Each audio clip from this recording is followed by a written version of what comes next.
You're listening to PetLifeRadio.com. Welcome to Animal Rights on Pet Life Radio. This is your host, Tim Link, and I'm so excited you're joining us today. Joining me today on the show is the world's most recognized and respected dog trainer, but she's also best known for her role as the star of Animal Planet's hit TV series, It's Me or the Dog. Victoria Stilwell is going to be joining us here. And Victoria and I will be discussing her new book, Train Your Dog Positively. So we're excited about the launch of the new book, excited about having Victoria on the show, and we're going to get right at it after these commercial breaks. You're listening to Animal Rights on Pet Life Radio. Sit. Stay. We'll be right back after a short pause. Well, 4 to be exact. Pet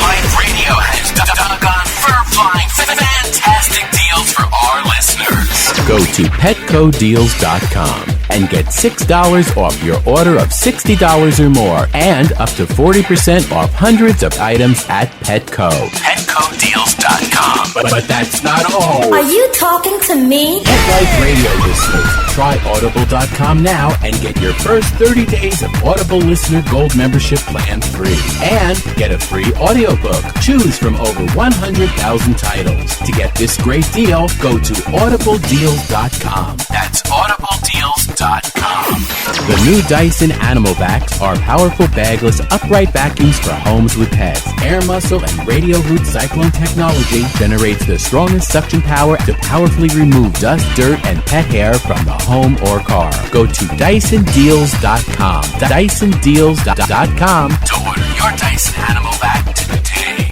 Go to PetSmartDeal.com and save up to 30% on awesome gifts for the pets and pet people in your life. Toys, collars, leashes, PetSmart gift cards, treats, And more. Go to PetSmartDeal.com today. PetSmartDeal.com.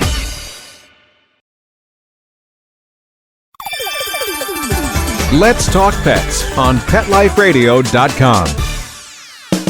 Welcome back. Welcome back to Animal Rights on Pet Life Radio. This is your host, Tim Link.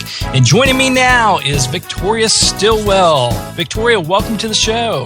Thank you for having me. Good to be here. It's always great talking to you, and we're excited about the new book, Train Your Dog Positively. So tell us a little bit about the book. Well, the book really is written in response to what I have gleaned and garnered over the years that I've been teaching and training dogs. And really, as well, it sort of lays out the debate that's out there now about the old-style dominance and punitive training methods compared to really what modern science has taught us and more of the modern way of dog training. So it lays that out, it lays the debate, it gives great anecdotal evidence of what I've experienced as a trainer and sort of backing up with science everything that I have kind of seen and garnered from my time as a trainer, but also it gives great solutions as well to various relatively ordinary issues that dogs have in the home and brings those solutions, easy solutions that people can read and then use with their own dogs. And it also is a journey into the dog's mind as well. Which that can be fascinating in its own self, trying to figure out what your dog is thinking and what he needs from you or you need from them. Yes, it is. I think that's one of the most fascinating aspects of it, when I don't think that you can kind of effectively really teach your dog unless you really understand what makes your dog tick. I mean, I think a lot of people have dogs without really truly understanding them or how they perceive the world. And when you have more of a knowledge of it, it actually makes teaching and communicating with them easier. And that's why, again, I wrote the book as well, to sort of promote the bond, increase the bond between dog and owner, so there's not always such a difficult relationship as there can be, certainly with the clients that I see. And do you find can you use your same methods and ideology on all types of dogs, or does personality and breed come into play of particular types of dogs? Yeah, I've been asked that question a lot, and it's a great question, because I think one of the things that people always say is, oh, you can't use positive reinforcement for dogs with high drive. I heard that. In fact, somebody was talking to me the other day saying that shock collars were okay to be used on dogs with high drive. And maybe not so much with dogs with low drive. And I'm like, but that's ridiculous. Why do you say that? Because dogs with high drive can be very much motivated by other things, and you don't need to use shock collars on any kind of dog, whether it's low or high drive. In fact, positive reinforcement works beautifully with dogs with high drive. So any breed, regardless of what breed your dog is, what mix of breeds, what size your dog is, you can use these techniques of positive reinforcement on them. And I think that's the beauty of it. For too long, people have had this idea that the more difficult dogs, the aggressive dogs, are trying to dominate you, and you have to dominate that dog into submission in order for it to behave, is the tragedy in old-style dog training. It really is. And it's a tragedy that is still administered by owners and trainers on their dogs every day, which is so sad because it's not needed. And that's what I want to get across in my book. You don't need to dominate any dog into submission in order to get it to behave. In fact, there's a much better way to deal with behavioral issues, to encourage your dog to learn, and that's using all of the methods that I put out in my book, realizing that there are many, many great methods out there, and other people have written about them, but this one especially is just, this book lays out some great, easy solutions. That's what I think the modern-day dog owner needs. Yeah, and I agree with you on that. I mean, we have talked about this. I have a new puppy at home, and I've been around dogs all my life and had different breeds. But trying to get back in the shift or the adjustment of having a puppy and knowing what to do is mind-boggling. And there's a lot of great resources out there, but it's almost too overwhelming, and you have to go to too many resources to try to find that information. There are, and for us who are embroiled in the dog world, we know the kind of the good from the bad.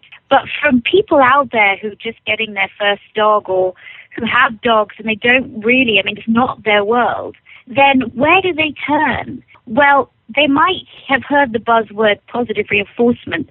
They might contact a trainer that says, I use positive reinforcement. But it's the way that the trainer stops negative behavior that's the difference, because anybody can teach dogs things by using rewards as motivators. Anybody can do that, but the difference between the dominance trainer and the positive reinforcement trainer is that the dominance trainer will use punishment to stop unwanted behavior or to try and stop unwanted behavior, whereas the positive reinforcement trainer doesn't use punishment to stop unwanted behavior. They still use reinforcement to stop unwanted behavior, which I think takes advanced knowledge, it takes a skill, and it takes a real understanding of how dogs perceive the world and how they function and how the brain works and what dogs need to be successful. That's the difference. Yeah, and when you're talking about dominance type of training that's out there today and is quite prevalent, though it is going the opposite direction, the positive direction, which is great. But with the dominance type of training, what are the long-term ramifications of continuing to train in and treat your dog in that fashion? Okay, well, let's just put it in human terms. If I lived with you and you're annoying me and I continually beat you, and I'm stronger than you are, chances are that behavior that annoys me, you're going to stop doing it, aren't you? Yes. But how are you going to feel about me? You're stopping doing it because you fear me, because you fear that I'm going to punish you. So you stop the behavior, but how do you feel inside about me? And has that behavior changed? No. The behavior's been suppressed. You still feel the same inside, okay? Mm-hmm. But your behavior has not changed. Now, let's put a different scenario. There's a behavior that I don't like that you're doing. And I tell you, okay, I don't like what you're doing, but I'm going to give you something else to do in its place. And that something else is actually positive and you enjoy it. So what are you going to choose? You are going to choose that new way of doing something. And our relationship hasn't been compromised. I haven't been mean to you at all. You now still trust me. And in fact, I've made you feel actually even better, so our relationship is better, and your behavior has been changed. You now feel differently about something that you did before. That's positive reinforcement. And that is the major difference between these two. Dominance training suppresses behavior but does not change it. Positive reinforcement changes behavior by changing the way the dog feels inside and strengthens relationship. And unfortunately, because of the prevalence of dominance training in this country, which I agree is now, people are now getting smart, they're realizing this is not the best way to go. So many dogs still are trained in this punitive way. And of course, it causes fear, it causes more insecurity, and it causes biters, dogs that are biting their owners and biting their trainers and biting people. What happens to these dogs? They go to a shelter or they get put down. So this dominance training epidemic that has taken over this country in the last 8 years is not only just compromising relationships between dogs and owners, but it's causing dogs to bite people, and it's causing dogs to become dangerous and people. It's a public health and safety issue now. It's more than just a moral issue. I do believe we have a moral obligation to treat our animals with respect and humanely, but now it's becoming a public health and safety issue. If you fight aggression with aggression, your dog, you're going to get bitten. If you are aggressive to your dog by alpha rolling it, by hitting it, by poking it, by nudging it, by hanging it, by doing any of the awful things that these dominant trainers say that you should do, then you are putting yourself in danger. And you are going to cause your dog to bite you, your child, or somebody else. And that is the reality now. Doesn't matter what these dominance trainers are saying, that is the reality now. Right. And you have a national campaign regarding anti-biting and making people aware and children aware of what could happen. Yeah, I go around to schools and I teach children about treating animals humanely and what that means. It's a big anti-bullying campaign as well, because I think a lot of the dominance training is literally just bullying. That's all it is. And I also have dog bite conferences that we do around the country where we teach other animal care professionals how to handle dogs well, to recognize signs of aggression, how to investigate after a dog bite has occurred. We deal with medical professionals as well that deal with sewing up kids' faces, things like that, where there's everybody understands after a bite has happened what job they have to do to help that child or that adult heal as quickly as possible. So it is a big campaign. It's also a campaign to educate new mothers as well. Even if you don't have a dog in your house, how are you going to protect your baby? How are you going to protect your dog when your baby is a toddler and is going around and grabbing, and it's basically understanding how to keep all members of your family safe. So that keeps me busy. Yes, I would say so. And you're doing a great job with it. So I think all the initiatives, and obviously the book is going to be an important part of getting your dogs, your furry friends, and your family on the right track. Thank you. That's why I wrote it, so I hope so. So what would you say is the biggest challenge that a doggy parent goes through? Is there one particular thing that you always get called upon? I know with puppies, it's definitely this exhausting house training experience where you're trying to get puppy to toilet appropriately, and it's exhausting and you don't sleep well at night. And I think people are aware when they have a new baby how they've been told how tiring it is and they expect not to sleep. But when they have a new puppy, it's just an irritation. And you've got to know that if you're having a new puppy in your home, chances are you're probably not going to sleep well for at least the first couple of weeks. But if you're diligent and you're consistent with the house training and with the sleeping, then you'll be able to get your pup into a routine. So my book takes you through how you can do that. I think when people get dogs, it's just as dogs don't listen to them. That's what I get a lot of my clients saying. My dog just doesn't listen to me, or my dog doesn't come when called. And, I always have to say, well, you have to matter to your dog. You have to be the best thing in your dog's life. And that means you have to provide your dog with all the great things that your dog loves, and it only comes through you. So that means when you call your dog to come to you, your dog wants to come to you. But you've also got to be smart about your dog's experience. You might be calling your dog to come to you in a situation where your dog is actually expending all its energy to keep itself safe, and so doesn't hear you, or is in a conversation with another dog. You've got to be really aware of the circumstances of how you recall your dog. So I think it's the book as well, again, is just kind of tries to lay out all of these ideas, and that it's not necessarily, your dog is not being stubborn. When it doesn't listen to you or doesn't want to come back to you, it's labeled as the dog is being stubborn. Mm-hmm. I don't think dogs know what stubborn is. No, I would agree with you on it's that. our human interpretation of the fact that, you know what, this is just the most amazing smell. I hear my person calling me in the background, but this smell is just awesome. I think that's what's going on. I'm not going to go back to her. Don't want to go back to her. I don't think a dog's thinking that. No, it's more of, is what I'm doing at the moment more intriguing or more fascinating than what my human companions offer me right now? Exactly. And so you have to make sure they understand you too. And I agree with you wholeheartedly. And even from bringing on a new puppy into the home is, you can't just set them down in your home and expect them to know exactly what to do. You have to give them guidance like any other member of the family, and make sure that the rewards, not necessarily treat-driven, but just rewards are there in place for them. Yeah, absolutely agree. Fantastic. We're going to take a quick commercial break. We're going to come right back with Victoria Stilwell after these messages. You're listening to Animal Rights on Pet Life Radio. Sit. Stay. We'll be right back after a short pause. Well, 4 to be exact.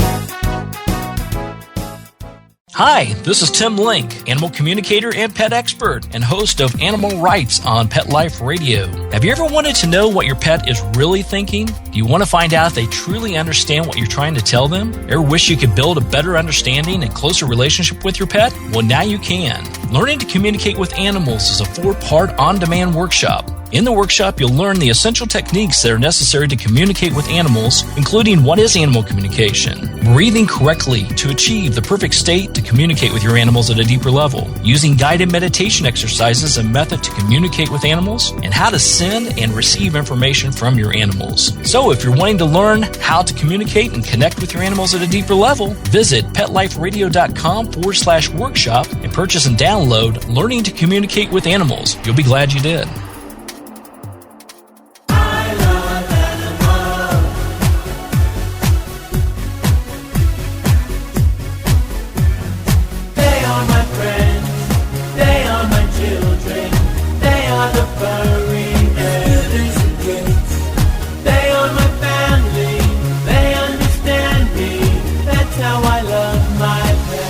I Love My Pets, the new single by Mark Winter, available on iTunes.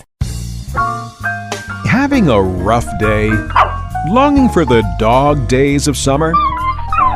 Think your fun furry friend lives a dog's life?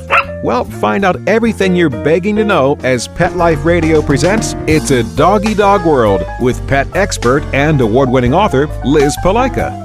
Every dog has his day, and you'll find out how to make your dog's day fun and rewarding. Every week, on demand, only on PetLifeRadio.com.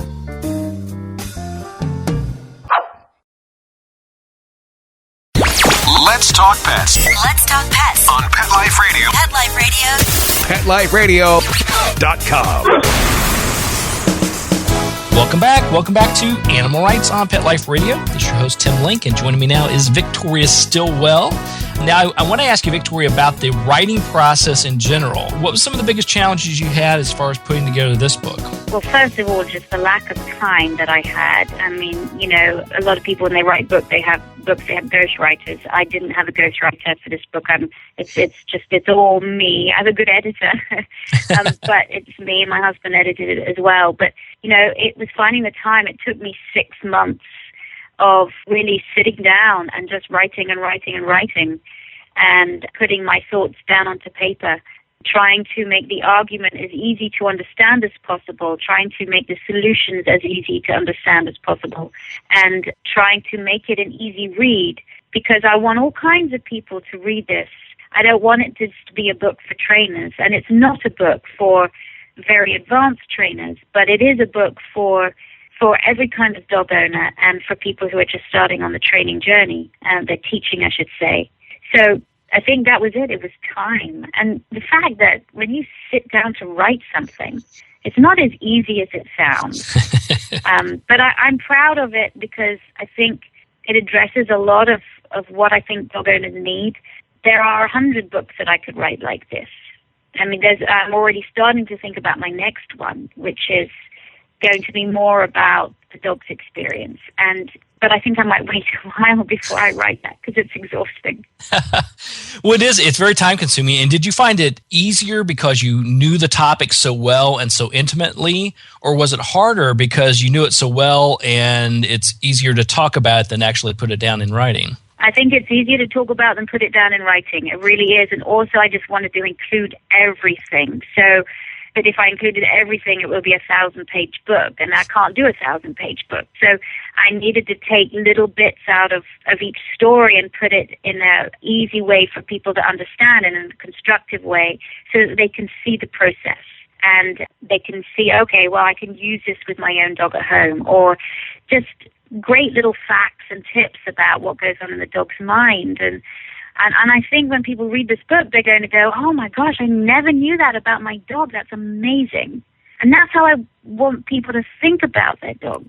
I want people to think their dogs are amazing because they are. If you think about it, these dogs are one of the most successful species on the planet. Why?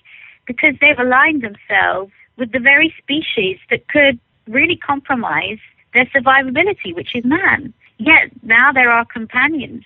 So we nurture them, we have them in our homes. That's an amazing adaptive trait that they have, from being out in the wild to now being in our homes and being successful in our homes. That's why I think that's just one facet that makes them so amazing. Exactly. And, I always find it fascinating also when you compare the past history of our canines being out in the wild compared to our domesticated dogs.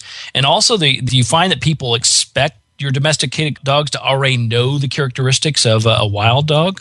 Because that sort of doesn't apply necessarily. Yeah, well, I think sometimes people believe that dogs know what the word sit means without even teaching them, that they sort of come in this package that should be able to toilet outside and know not to toilet inside and know what different cue words mean and know not to jump up on people, but it's not. I mean, when puppies come into the world, it's nurture. They have to be taught. They have to be given a good canine education like a baby does. But, what amazes me and what continues to amaze me is how smart dogs are. And when you're scratching the surface, I think, of our knowledge of these animals. But, the field of behavioral science and canine cognition as well, about how dogs perceive the world around them, about how they think, about how they problem solve.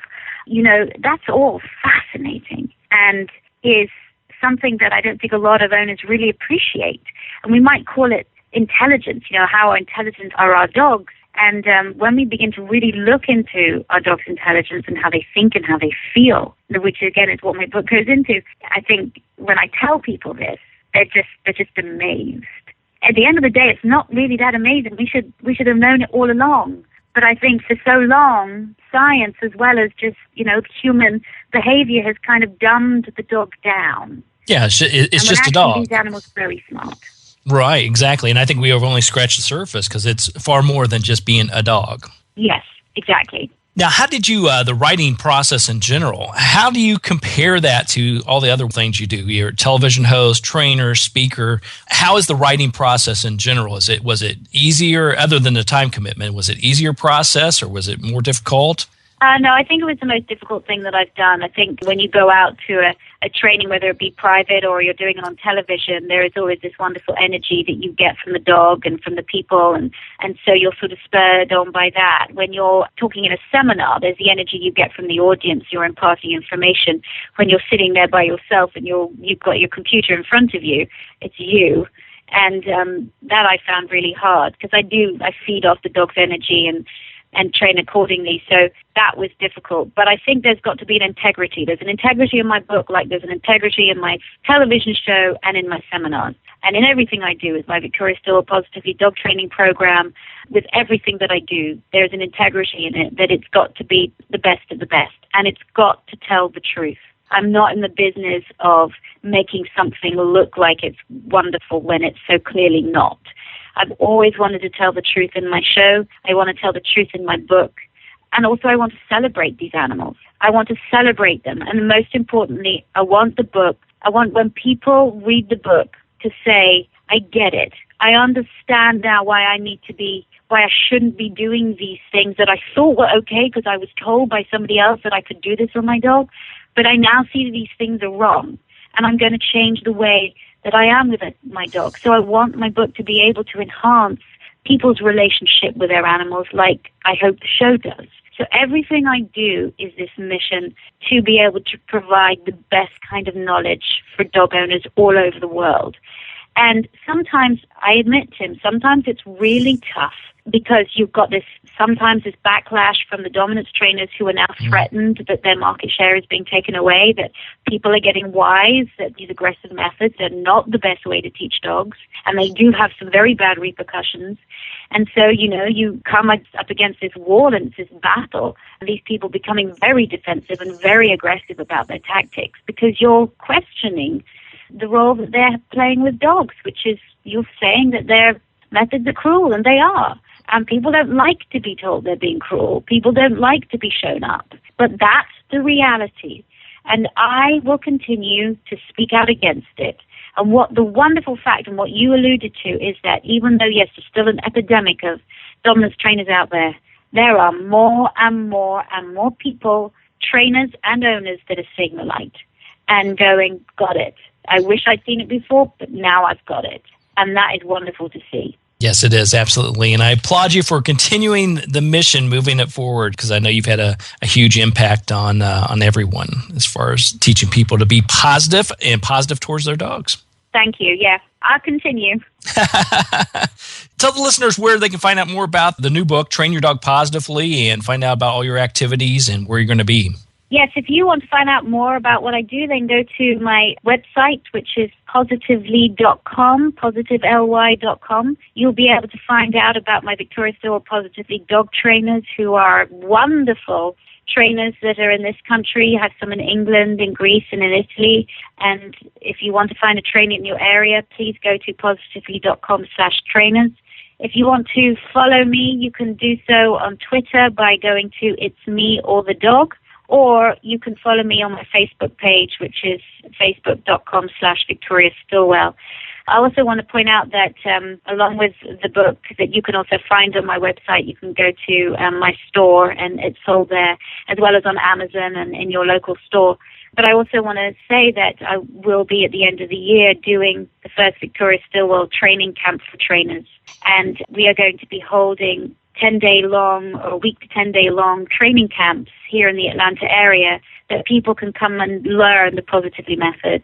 And we're very, very excited about that. And details will be up on the website soon. So if you're interested in becoming a trainer, you're a beginner, no, doesn't matter. You can come to one of our courses. If you're also a trainer that you've been training for a while, but you want to get more education, then there'll be courses for you to be able to do. They are in-person practical courses. So you'll be able to find more information about that in the future.